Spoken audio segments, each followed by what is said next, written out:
రాష్ట్రంలో చలి పంచ విసురుతోంది. ఖమ్మం, ఏటూరు, నాగారం వంటి ఏజెన్సీ ప్రాంతాలతో పాటు హైదరాబాద్ సిటీలో కూడా చలి తీవ్రత పెరుగుతుంది. మరోవైపు బంగాళాఖాతంలో ఏర్పడిన వాయుగుండం కూడా రాష్ట్రంపై ప్రభావం చూపిస్తుండటంతో చలి తీవ్రత మరింత పెరిగే అవకాశం ఉందంటోంది వాతావరణ శాఖ.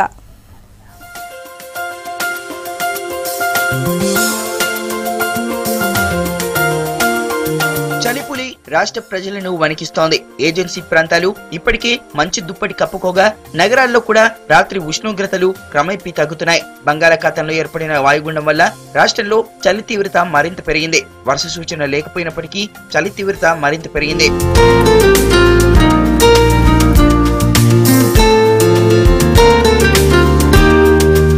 పగటి ఉష్ణోగ్రతలు తగ్గుతుండటంతో రాత్రి ఉష్ణోగ్రతలు కూడా కనిష్ట స్థాయిలో నమోదవుతున్నాయి. వికారాబాద్ లో 15.7 డిగ్రీల అత్యల్ప ఉష్ణోగ్రత నమోదైంది. పొగమంచు ప్రభావంతో వాహనదారులతో పాటు ఉదయం పనుల కోసం వెళ్లే ప్రజలు తీవ్ర ఇబ్బందులు పడుతున్నారు.